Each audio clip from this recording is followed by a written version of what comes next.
Nós vamos conversar sobre o reino de Deus, as boas notícias que transtornam o mundo, e a nossa esperança é que a gente possa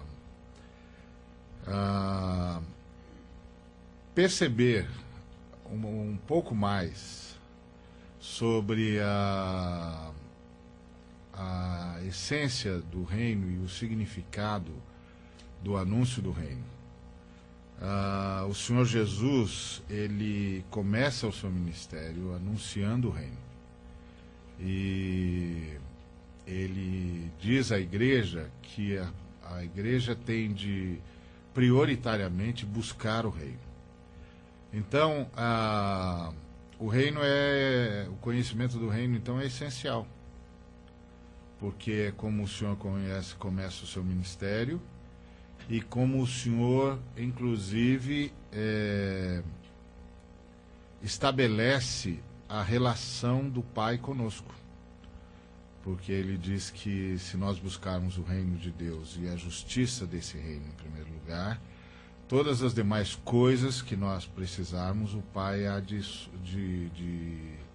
suprir nessa relação de busca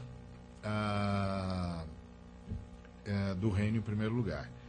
Então, o reino é tão importante que, de fato, deveria ser a primeira coisa que a gente deveria aprender quando a gente se converte.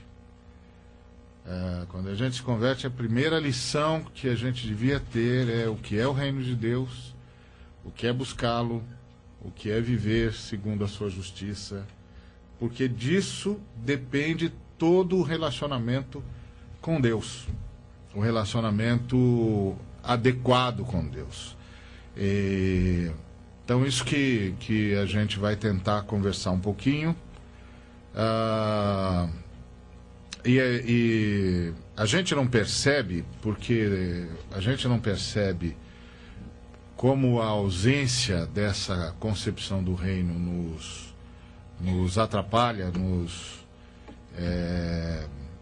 cria situações de dificuldade na vida cristã, por causa da bondade de Deus, né? Deus é tão bom, tão misericordioso, que ele vai nos sustentando, vai nos abençoando, vai nos visitando, apesar de nós não estarmos correspondendo à altura do seu chamado, da sua vocação, mas Deus age por graça, por misericórdia e tal.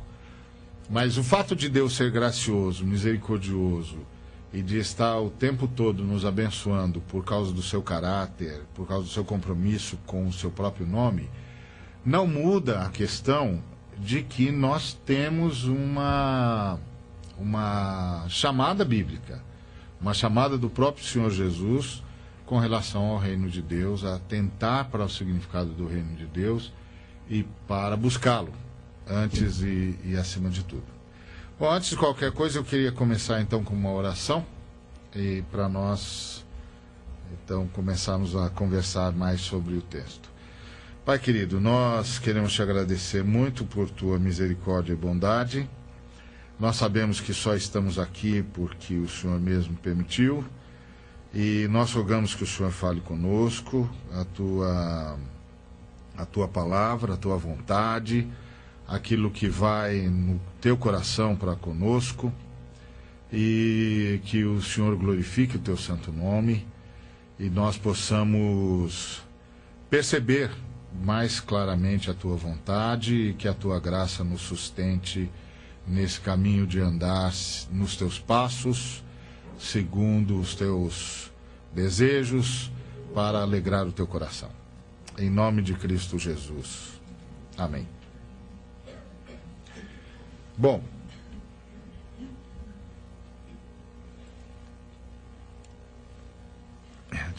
deixa eu enxergar primeiro aqui.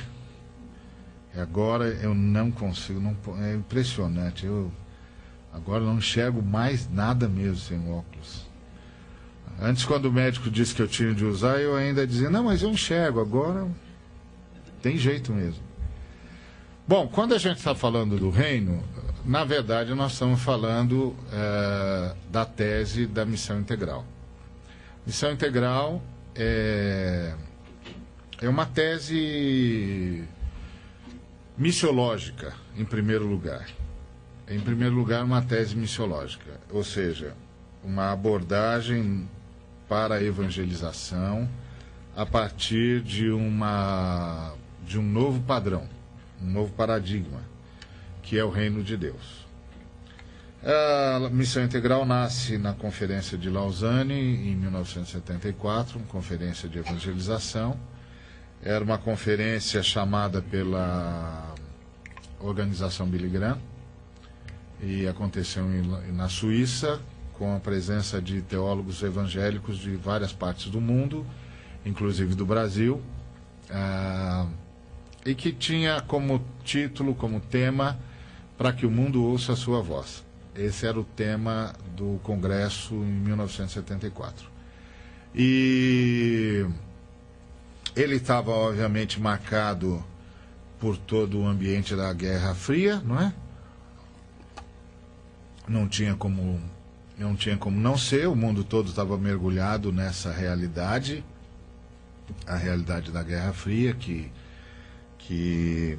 tecnicamente termina com a queda do Muro de Berlim, pelo menos plasticamente, né? Termina com a queda do Muro de Berlim, mas que era a realidade mais dura da década de 70 e boa parte da década de 80 também. Mas e aí então havia entre os organizadores, embora todo mundo querendo servir o Senhor e tudo, mas havia entre os organizadores uma espécie de alguns organizadores, uma espécie de posição ideológica em relação à Guerra Fria, onde se esperava que a igreja ali fosse despertada para uma evangelização que condenasse o comunismo, etc., que tivesse algum cunho ideológico nesse sentido. Mas houve uma surpresa, porque começaram a chegar os papers, né, os trabalhos dos missionários, dos teólogos africanos, asiáticos e latino-americanos. E os teólogos asiáticos e latino-americanos começaram a chamar a atenção para uma realidade que os nossos irmãos do Norte não estavam atentos, que era a realidade da miséria, a realidade da fome, a realidade da injustiça, a realidade da angústia que se abatia sobre a América Latina, a África e a Ásia. E aí eles começaram a trazer uma proposta nova, onde, de modo geral, eles faziam a seguinte afirmação: nós continuamos evangélicos, nós continuamos crentes, nós continuamos ortodoxos, mas nós não vamos mais evangelizar da mesma maneira. Nós não vamos mais trabalhar com essa abordagem que nós trabalhamos a vida toda. Nós queremos trabalhar... Tiago, pega aqui para mim, por favor. Nós queremos trabalhar com a evangelização a partir da perspectiva do reino. E a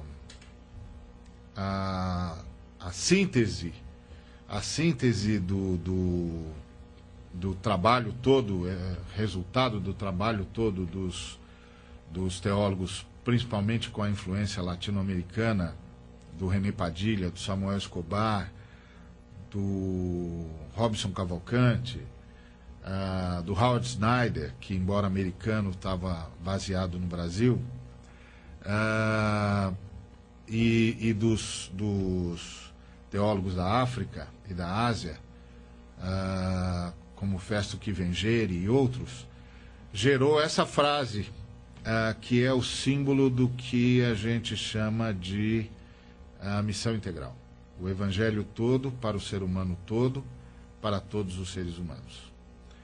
O que está por detrás dessa frase é a perspectiva de que o reino de Deus engloba todas as dimensões da humanidade, da vida humana. Não tem elemento da vida humana que esteja fora do âmbito do reino. E que, portanto, anunciar o reino é anunciar uma intervenção divina, ou um clamor divino, ou uma conclamação divina que tende necessariamente a alterar todos os relacionamentos humanos, toda a forma humana de pensar-se a si mesmo, de pensar a sociedade, de pensar a justiça, de pensar a verdade, de pensar o bem. E a lógica por detrás disso é... o Senhor não quer apenas salvar a alma do ser humano. Ele quer salvar o ser humano. E quer mudar as circunstâncias do ser humano. E quer fazer do ser humano um agente de transformação das suas próprias circunstâncias a partir de novos padrões, de novos paradigmas. E esses paradigmas são os paradigmas do reino de Deus. E por isso é importante, é necessário conhecermos o que é o reino. Qual é essa proposta? O que está contido ali na fala de João Batista e depois na fala de Jesus? Se a gente abrir a Bíblia, nós vamos começar lá quando no Novo Testamento, quando João Batista começa o seu ministério,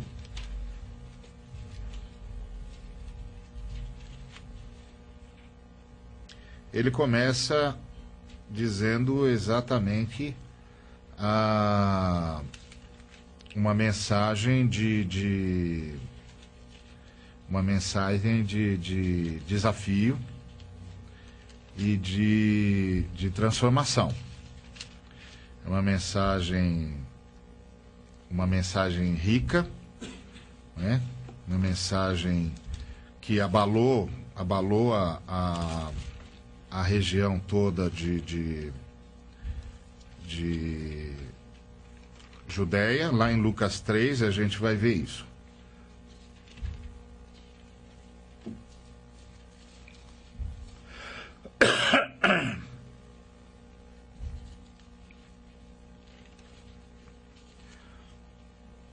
Em Lucas 3,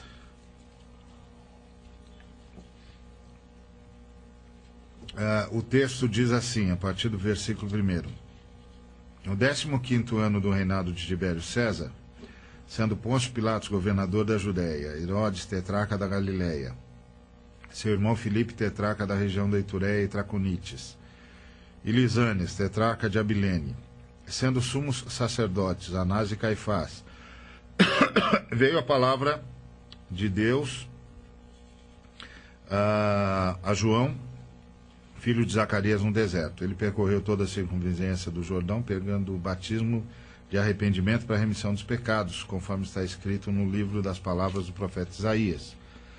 Voz do que clama no deserto: preparai o caminho do Senhor, endireitai as suas veredas, todo vale será aterrado, e nivelados todos os montes e outeiros, os caminhos tortuosos serão retificados e os escabrosos aplanados.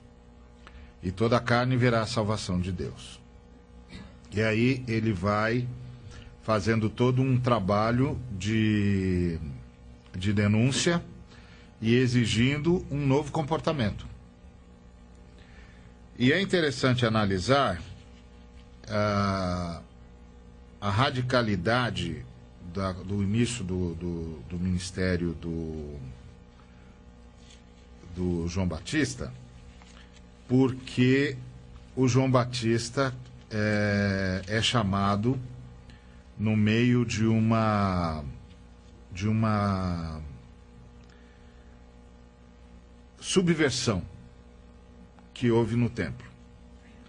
Porque o texto começa dizendo que o Tibério César tinha uma folha de pagamento. Estava na folha de pagamento do Tibério César Pôncio Pilatos, governador da Judéia, Herodes, tetrarca da Galileia, Filipe, tetrarca da região de Turé e Traconites, Lisânia, tetrarca de Abilene. E também estava na folha de pagamento do Tibério César os sumos sacerdotes Anás e Caifás. Aliás, a citação dos sumos sacerdotes aqui, ela é emblemática, porque isso aqui é uma impossibilidade. Não pode ter sumos sacerdotes. Só tem um sumo sacerdote. Não tem mais de um. Então, o fato de Lucas ter colocado aqui sumos sacerdotes é uma denúncia. Era o jeito que ele achou para denunciar o que estava acontecendo no templo. E o que estava acontecendo no templo é que os romanos tinham percebido que o sumo sacerdote era extremamente importante na hierarquia judaica e na forma como o povo judaico reagia. E eles decidiram que iriam interferir na nomeação do sumo sacerdote. Aí Anás era um populista. O povo gostava dele, mas ele era um bem desses populistas mesmo, que aqui no Brasil a gente conhece alguns. E aí ele fez um acordo com os romanos, de modo que ele foi o primeiro sumo sacerdote dessa fase romana de intervenção. Depois ele tinha 5 filhos. Cada um dos 5 filhos dele foi sumo sacerdote. E quando ele não tinha mais filho, ele pôs um genro, que é o Caifás. Então ele ficou como uma eminência parda por detrás de 6 sumos sacerdotes. Por isso que o Lucas registrou sendo sumos sacerdotes Anás e Caifás. Porque isso era um acordo com os romanos. Aí o que o Lucas diz? Que quando isso aconteceu, Deus foi para o deserto. Deus mudou de endereço. Deus saiu do templo. Ele disse, quando tudo isso estava acontecendo, veio a palavra de Deus a João, filho de Zacarias, no deserto. Deus mudou de endereço. E a outra coisa curiosa é que você sabe que o sumo sacerdote não bastava ser para ser sumo sacerdote, não bastava ser da tribo de Levi. Tinha de ser da tribo de Levi e da família de Arão. E quem era da família de Arão era Zacarias e Isabel. O que quer dizer que se as regras de Deus fossem mantidas, João seria sumo sacerdote. Porque ele era da tribo de Levi, ele era filho de sacerdotes e ele era diretamente da linhagem de Arão, por parte da mãe e por parte do pai. Então ele era legitimamente sumo sacerdote. Quando houve a subversão no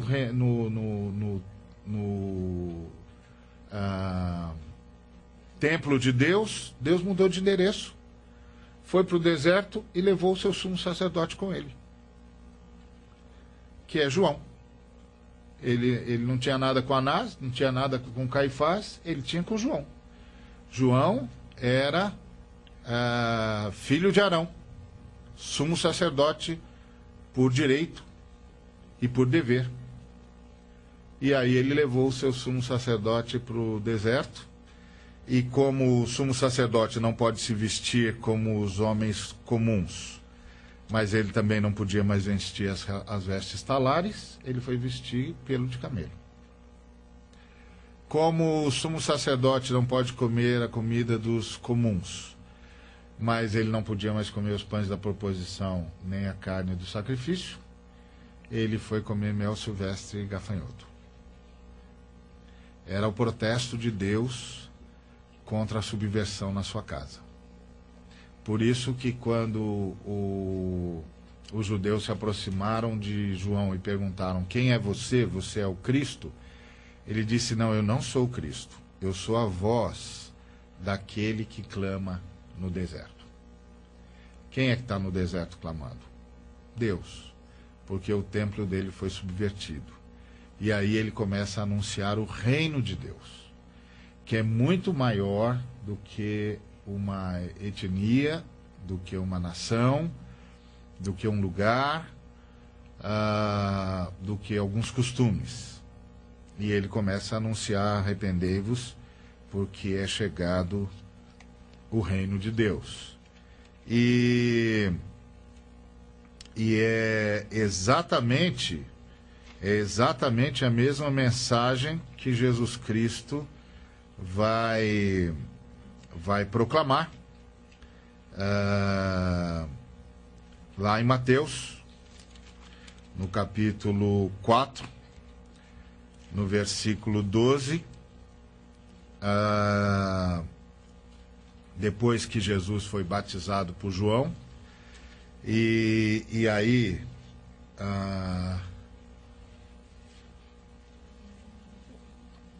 é impressionante, porque a gente pensa assim: o João veio como profeta para anunciar o Messias, mas ele veio como sumo sacerdote para indicar quem era o Cordeiro Pascal que nos livraria da maldição da queda.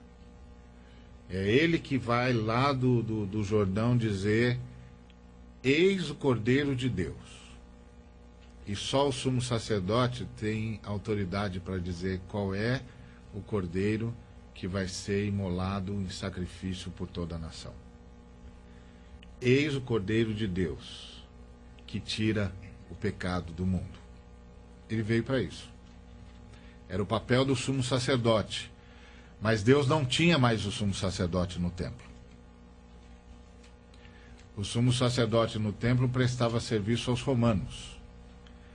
Então Deus chamou o sumo sacerdote dele para o deserto, e para que ele anunciasse o Cordeiro. E aí, quando o Cordeiro foi anunciado, o texto diz lá no versículo 12 do capítulo 4 de Mateus: ouvindo, porém, Jesus que João fora preso, retirou-se para Galiléia.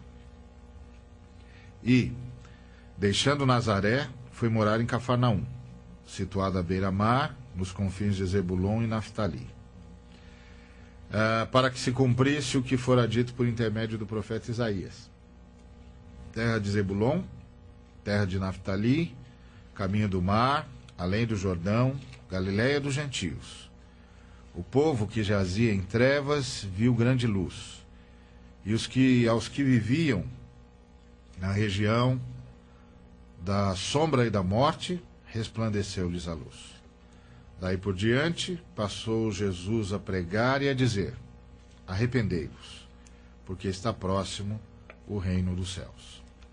Então, o pessoal em Lausanne partiu daqui. A mensagem de Jesus é a mensagem do reino.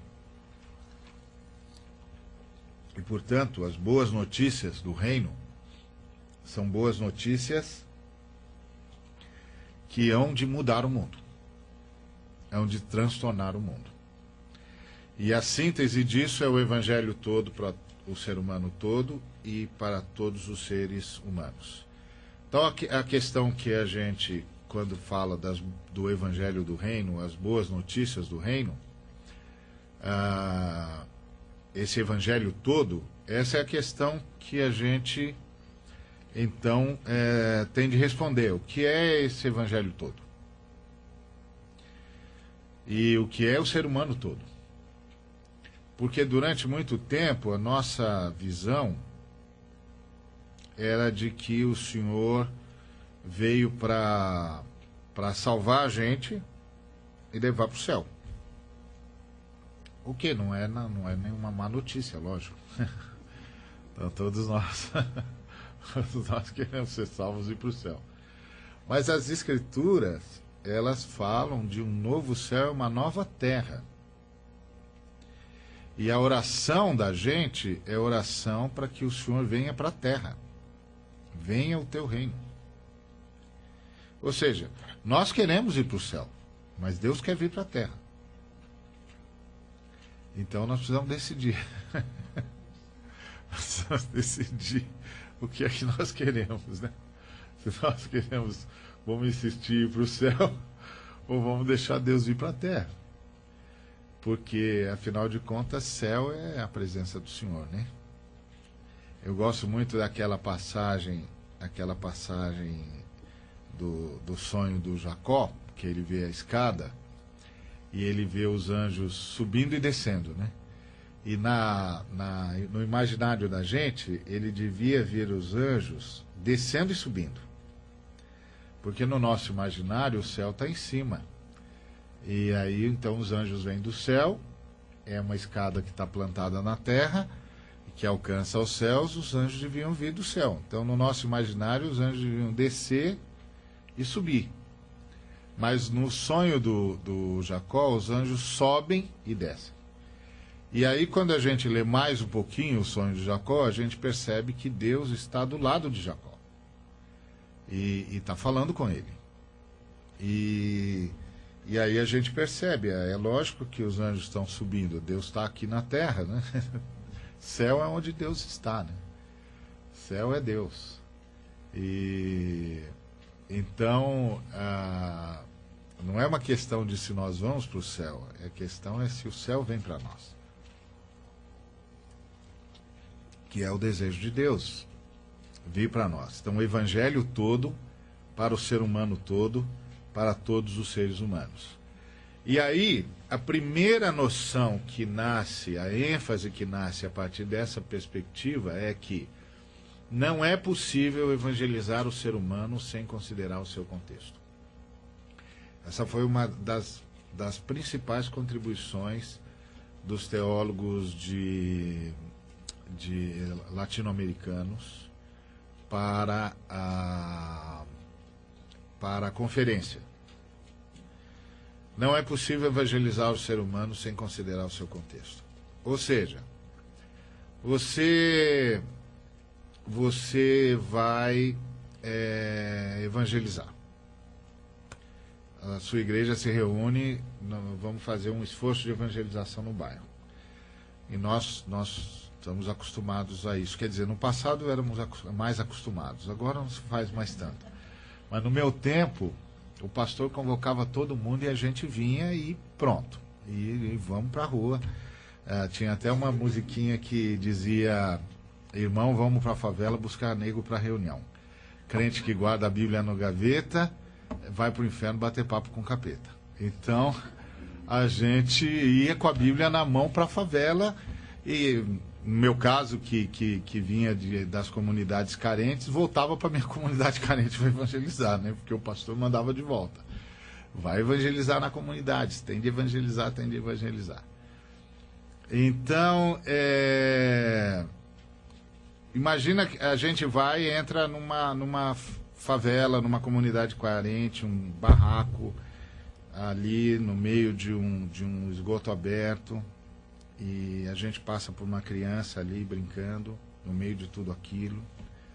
A gente bate a porta e aí uma senhora cansada, marcada pela vida, pelas lutas, pela angústia, abre a porta.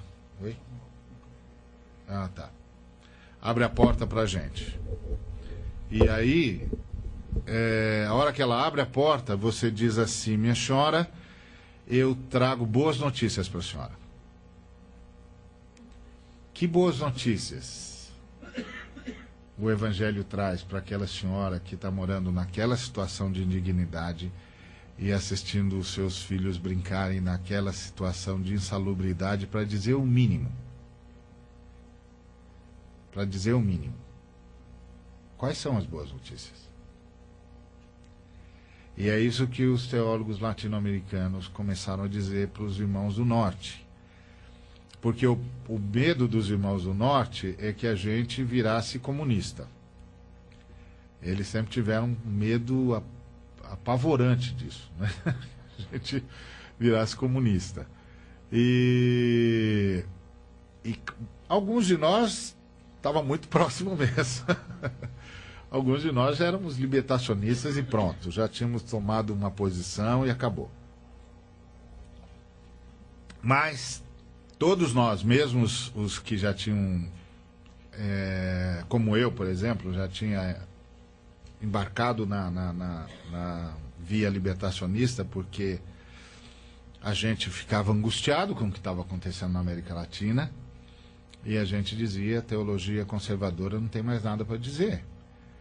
As pessoas estão morrendo, os jovens estão sendo assassinados, as crianças estão sendo abandonadas, as pessoas estão com fome, tem gente morrendo de inanição, as epidemias graçam, a corrupção é enorme, o norte domina o sul com mão de ferro, nós somos escravos e Deus tem de estar do lado de alguém. E como lá no Êxodo Deus estava do lado dos escravos, então ele não deve ter mudado de lado.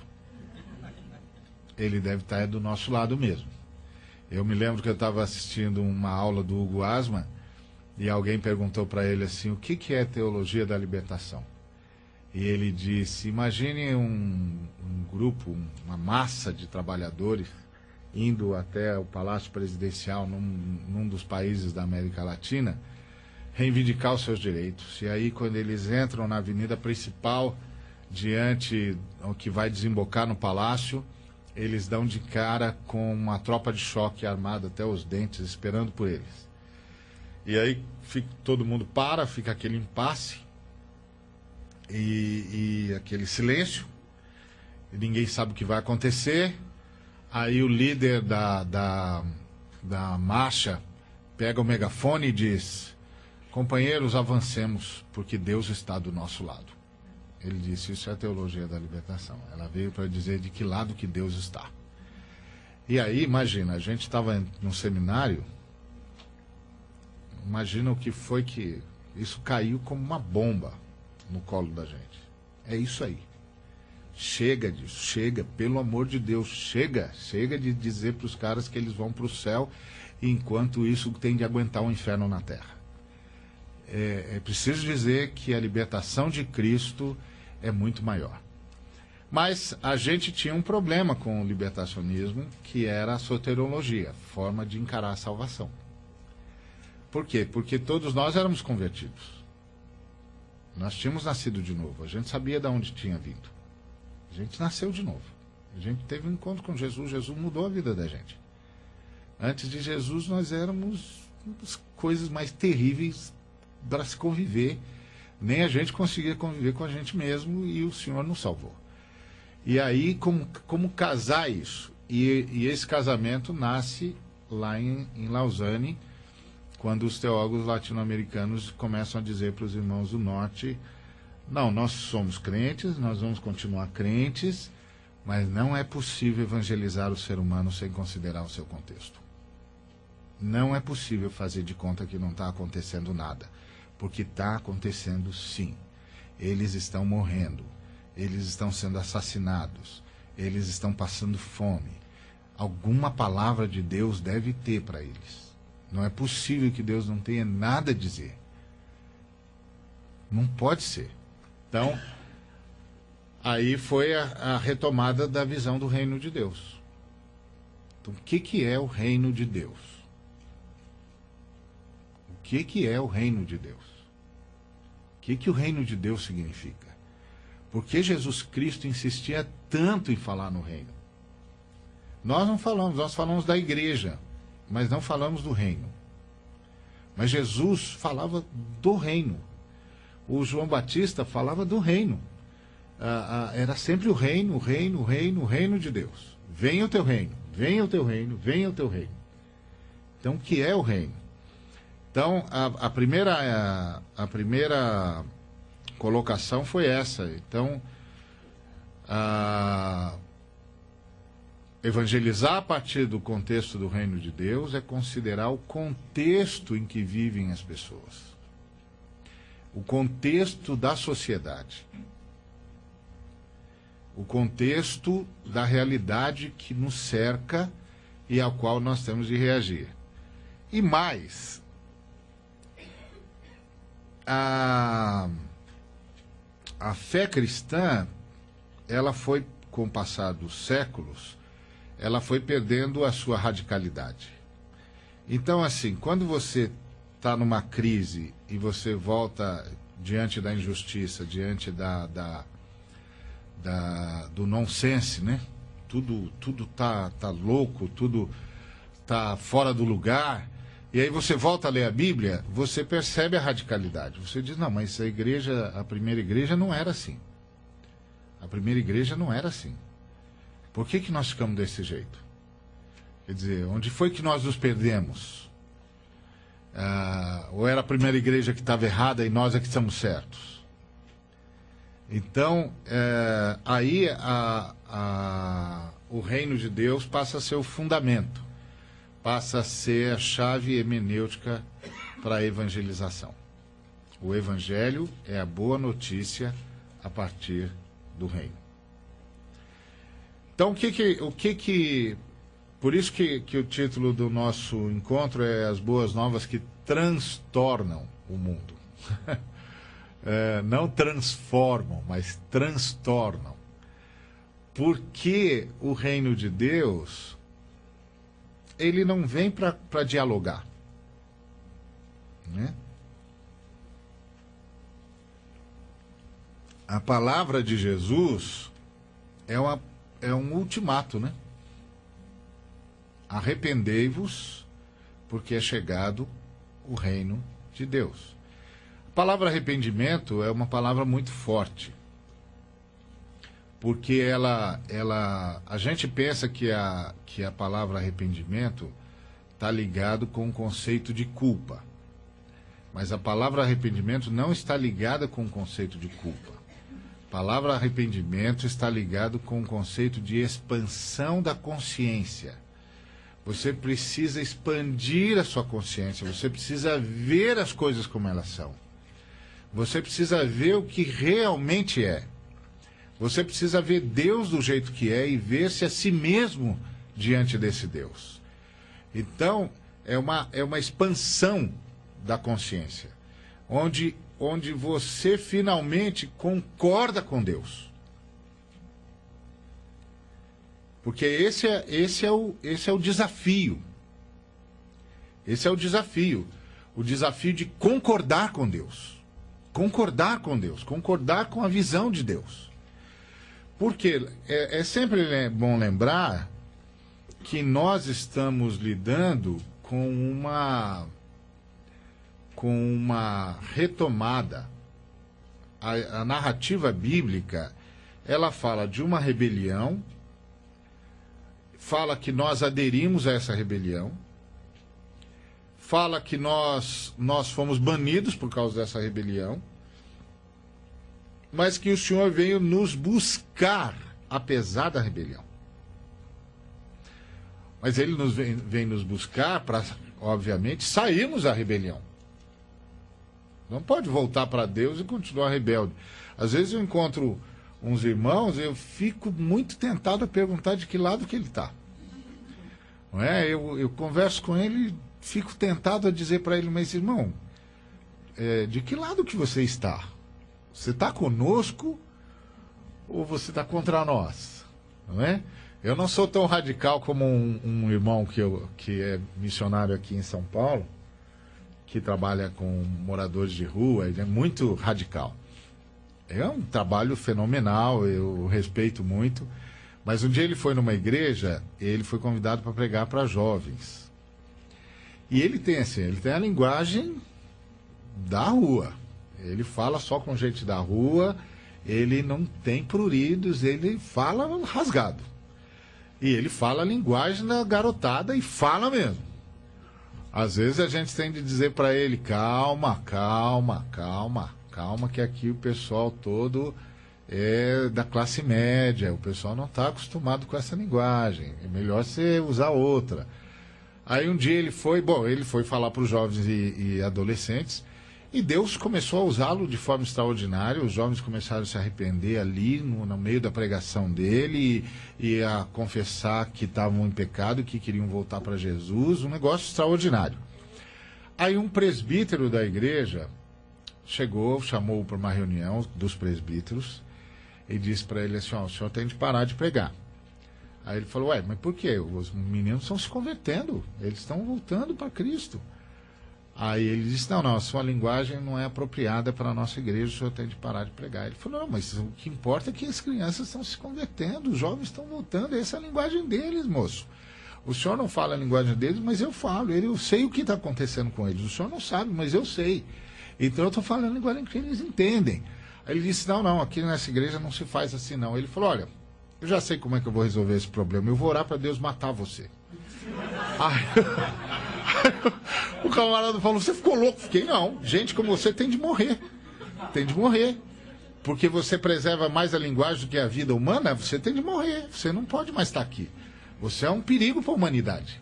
Gente como você é um perigo para a humanidade, que dá valor a qualquer coisa, a mais valor para qualquer coisa do que para a vida do ser humano.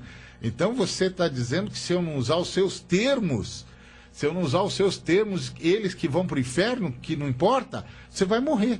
Eu vou orar para Deus. Deus, o senhor vai matar esse moço aqui. Porque esse cara não está mais colaborando com o teu reino. Esse cara mudou de lado, ele não tem mais o direito de ficar na história. Isso eu nunca tive nem tentação de fazer, mas que dá vontade de vez em quando de perguntar para uns irmãos de que lado que eles estão, isso dá.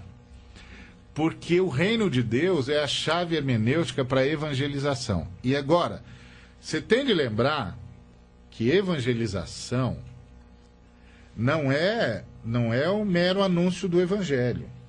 Não é um anúncio de um discurso. Evangelização é uma proposta de vida. É uma proposta de vida. A evangelização não é um discurso. Não é um discurso qualquer. É uma proposta de mudança absoluta de vida. A começar pelo fato de que a evangelização é a proposta da possibilidade de viver dentro agora do ambiente divino conforme Deus quer. E a evangelização é o anúncio de que jeito se deve viver. Eu ouvi uma vez um filósofo francês sendo entrevistado no Brasil, um filósofo existencialista, inclusive, daquela turma da escola lá do Merleau-Ponty e tudo. E ele veio ao Brasil, isso nos idos de 70, por aí. E ele... Não, nos idos de 80. E ele foi entrevistado. E fizeram uma série de questões, eu acompanhei bastante e tal. Aí o repórter fez uma pergunta para ele, qual era o principal problema da humanidade. E a resposta dele foi: o principal problema da humanidade é saber se Deus existe ou não. E o repórter levou um susto, e eu também, que eu não esperava essa resposta dele jamais. Esperava qualquer outra resposta de um filósofo existencialista francês. Meu, que esse cara está falando? Aí o repórter disse para ele: mas por quê? Que o principal problema da humanidade é saber se Deus existe ou não? E a resposta dele foi impressionante. Ele disse: porque se Deus existe, não se pode viver de qualquer jeito, deve ter um jeito certo de viver. E essa é a pergunta da humanidade: qual é o jeito certo de viver? E a resposta a essa pergunta necessita urgentemente da resposta da outra: Deus existe? Porque se Deus existir, então tem um jeito certo de viver. Quando a gente sai para evangelizar, nós estamos dizendo: Deus existe. e existe um jeito certo de viver. E Jesus Cristo disse, arrependei-vos, ou seja, expandam a sua consciência. Há um jeito certo de viver e não é o jeito como vocês estão vivendo. E aí todo o processo da redenção é para a gente vir para esse jeito certo de viver. Então,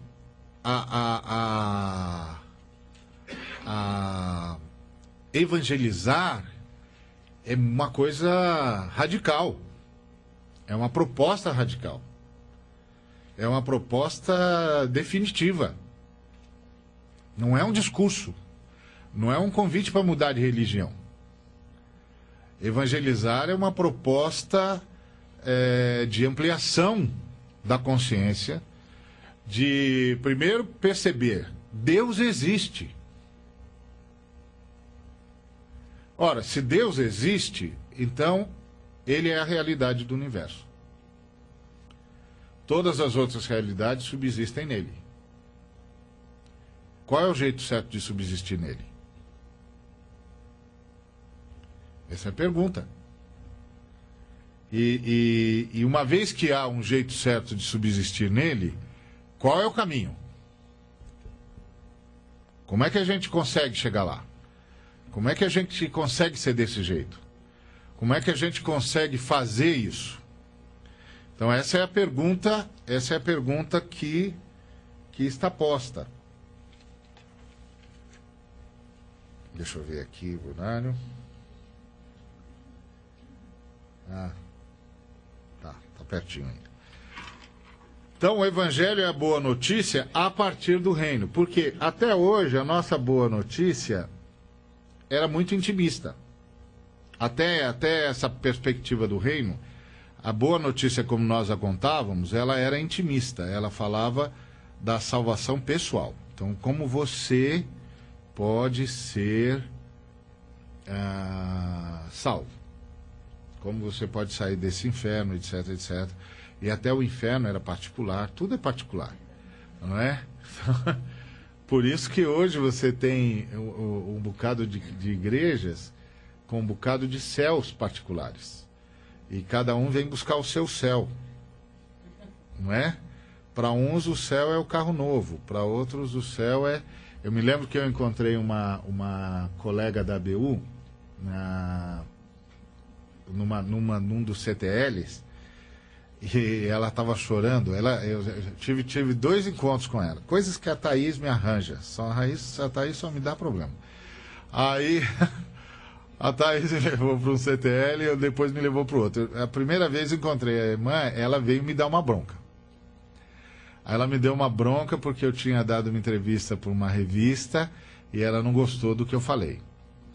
Aí eu passei 40 minutos explicando para ela que eu não tinha dito aquilo que ela tinha entendido, que não era bem assim, que o que eu estava tentando era isso, era que... Bom, levou 40 minutos, a irmã disse, tá bom, eu vou dar essa chance para você.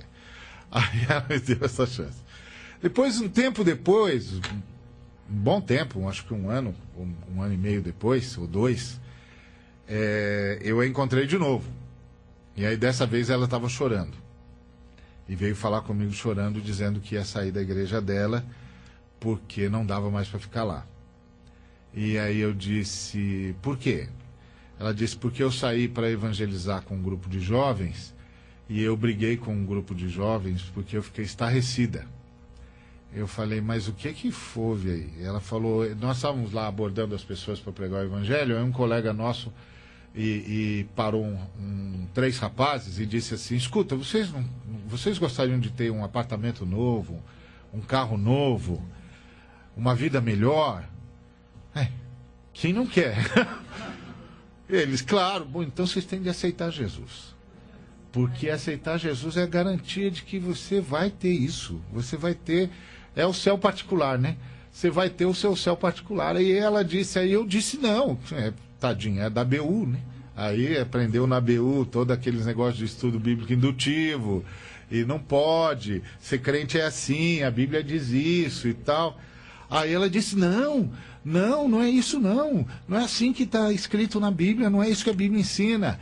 Aí os colegas viraram para ela e falaram: mas o pastor disse que é assim.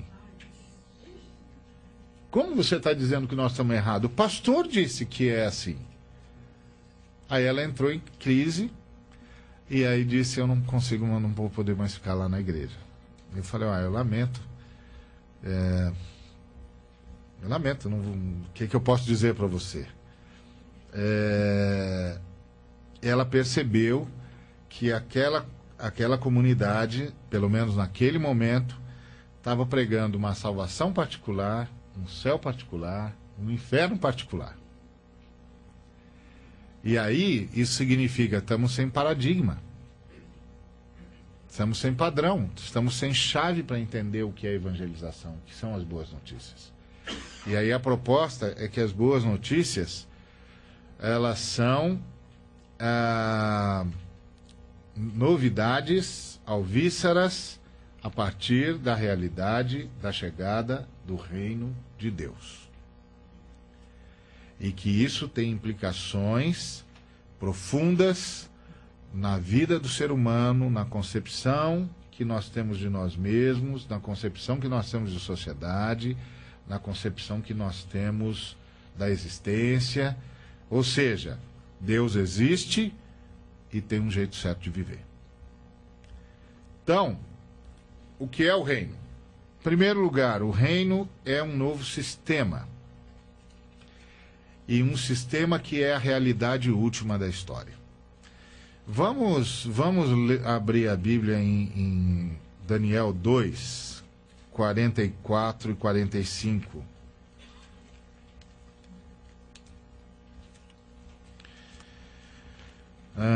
Bom, hoje eu estou de Bíblia Nova, e aí Bíblia Nova é sempre um jeito novo de abrir. Você sabe que não tem nada melhor do que a velha Bíblia, né? Então eu ganhei uma Bíblia nova e ainda estou aprendendo a abri-la. E eu sou da velha turma que tinha concurso bíblico na igreja. Eu sou da turma que pisou na lama do dilúvio, né? Eu não entrei na arca, mas eu pisei na lama do dilúvio. Então, no meu tempo eu tinha concurso bíblico. E eu me lembro que um dos concursos era quem abria o texto mais rápido, não é? Então a gente tinha a Bíblia preparada, não é? Sabia tudo onde é que estava. E não podia ter, porque antigamente tinha a Bíblia com os indicadores dos livros, não podia ser aquela. Tinha que ser a Bíblia sem os indicadores. E era uma disputa, o saque mais rápido do Oeste, né? Então eu ainda tenho esse velho hábito de querer pegar sempre na primeira. Então Daniel 2, 44 diz assim: mas nos dias destes reis, o Deus do céu suscitará um reino que não será jamais destruído.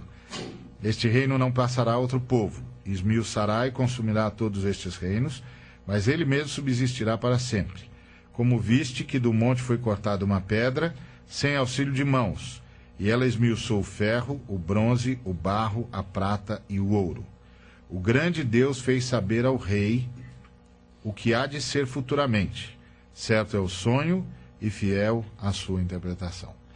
Como vocês sabem, o Nabucodonosor teve um sonho, ele se esqueceu do sonho, chamou os seus conselheiros, os seus magos, etc., os sábios, queria a interpretação do sonho, porque o sonho o havia conturbado, mas ele não se lembrava do sonho. Os sábios então disseram que era uma impossibilidade interpretar um sonho do qual não se lembra. E ele resolveu fechar o departamento de sábios. E como ele era muito radical, ele resolveu não só tirá-los da folha do pagamento, mas também da história. Mandou matar todo mundo. Daniel estava na folha de pagamento, junto com os amigos, e foi avisado que, como o departamento tinha sido fechado, ele ia ser executado no dia seguinte. Ele pediu uma audiência, o rei disse: olha, seus amigos aí não conseguiram, eu não lembro do sonho, se você conseguir. Ele disse: eu também não consigo, mas eu sei quem consegue, e eu vou orar, e o senhor me dá um dia, e eu volto aqui. Aí fez aquela oração que todos nós deveríamos fazer todas as vezes que nós oramos, que é aquela oração que, se Deus não atender essa, também não vai precisar atender mais nenhuma, porque a próxima é face a face. Então ele reuniu os amigos e disse: nós vamos orar. E essa é assim: se Deus não atender essa, não precisa atender mais nenhuma, porque a próxima... porque oração é um mistério, né? Uma vez eu estava num congresso, na FITEC, um congresso, como o pessoal diz, congresso de liberais, e é jóia. Eu transito muito bem com todos os irmãos. Eu acho que nós estamos aprendendo todo mundo uns com os outros, e ponto final. Mas o pessoal mais liberal, eles têm as rédeas soltas, né? Aí eu me lembro que eu surpreendi um que estava na organização, e ele estava tentando chamar o pessoal pelo rádio, e ele disse: puxa, isso aqui está parecendo oração, só um fala e ninguém responde. Alguém responde aí.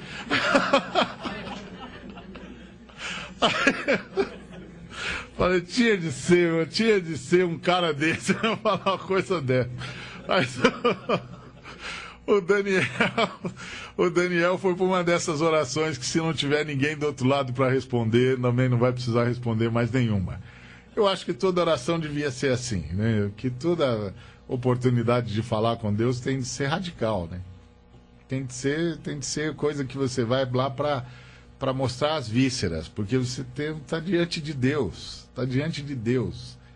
Não tem mais ninguém com quem falar no universo. Está diante de Deus. Agora é hora de falar. Com Ele dá para falar. Não é? É interessante que a gente não aproveita isso, de rasgar as vísceras. Eu estou diante de Deus, é com Ele que tem de falar mesmo.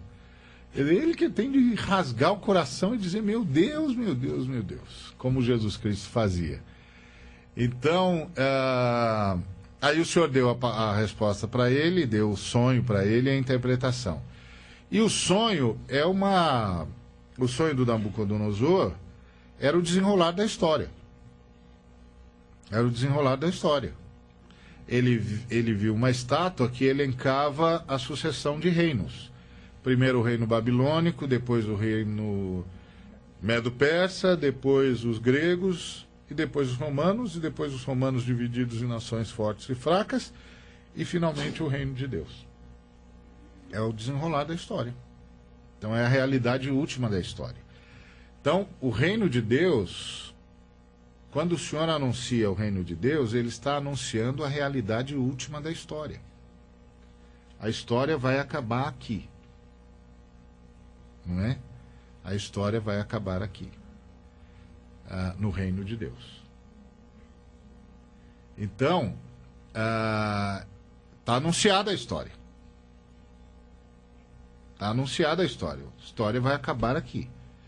E vocês podem entrar no reino. Vocês podem participar dessa realidade última, se vocês se arrependerem. Agora, lá no sonho do Nabucodonosor, você tinha a estátua e a pedra. A estátua representava a construção humana. Os babilônicos, os medo-persas, etc, etc. Todo esse formato humano de conquista, manutenção, perda e rodízio de poder. Então, o poder sendo conquistado, perdido, recomposto, retomado, revisto, perdido, recomposto, retomado, revisto, até que desaparece a Era dos Impérios. E aí tem uma pedra, ela não faz parte da mesma lógica. Então, essa é a primeira grande lição que está no sonho do Nabucodonosor. O que vem aí não faz parte dessa lógica. Essa lógica não é a lógica do reino.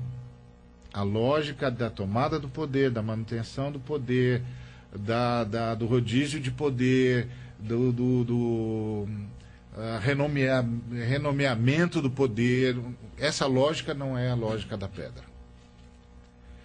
A outra coisa que o texto diz, que a pedra vem para destruir a estátua. Ela não vem para dialogar com a estátua. Não vem para dialogar com a estátua. Ela vem para destruir a estátua. E a destrói. A transforma em pó que o vento dispersa. E aí a pedra começa a crescer, torna-se uma montanha, alarga-se e toma toda a terra. Ela vem para tomar, ela é a última realidade da história. E este reino não passará a nenhum outro povo. É a última, é a realidade última da história. Agora, aquela pedra, ela é mais...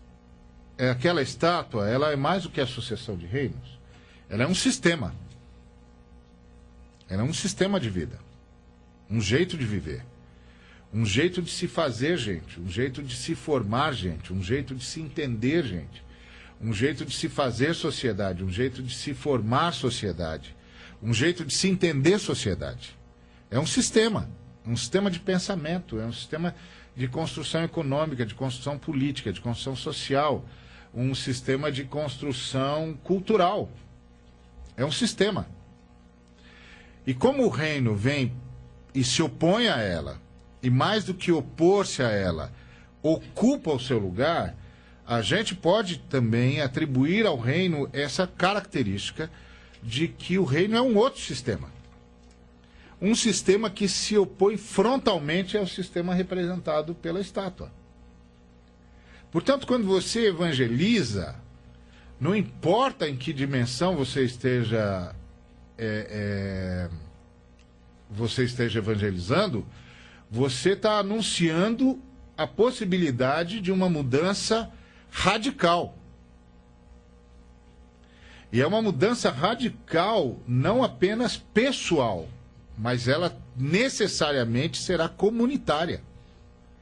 Ela necessariamente será cultural. Ela necessariamente será psicológica. Isso vai mudar tudo aqui. É um novo enfoque, é uma nova forma de viver, é uma nova forma de pensar, é uma nova forma de se encarar, de se ver, de construir relacionamentos, inclusive. E isso, como os irmãos e irmãs sabem, o mundo é uma teia de relacionamentos. Então, na medida em que você vai reconstruir relacionamentos, você vai mudar o mundo. Mas a coisa é mais grave porque a pedra, antes de construir, desconstrói. Ela destrói a estátua. Ela não dialoga com a estátua. Ela não tenta achar pontes, meios termos, caminhos de entendimento. Não tem isso. É uma desconstrução. Então, imagina que todo o processo de evangelização é um processo que necessariamente será de desconstrução também. É um reaprendizado. Um sem número de coisas precisa sair para que outro grupo entre. E aí a importância dessa compreensão de que nós estamos mudando de reino. Nós estamos mudando de reino. Nós estamos mudando de nacionalidade. Nós estamos mudando de cidadania. E só que o nosso habitat é aqui. Então nós estamos indo para um confronto. Esse é o ponto. Então nós estamos indo para um confronto. Porque é aqui que nós estamos, é aqui para cá que o reino vem e é aqui que o reino quer ficar. Porque a estátua, a pedra não fica pairando sobre a estátua. Ela toma o lugar da estátua. Então ela vem para o mesmo habitat, para o mesmo espaço. É o mesmo espaço. E ela vem para tirar a estátua do lugar. E vem para tirá-la da forma mais radical possível, que é a destruição. Então, isso passa por toda uma série de raciocínios, toda uma série de compreensões que vão ter de mudar. Então, evangelizar é um negócio profundo. É uma nova realidade. Bom, nós estamos no horário de intervalo. Aí depois do intervalo a gente continua.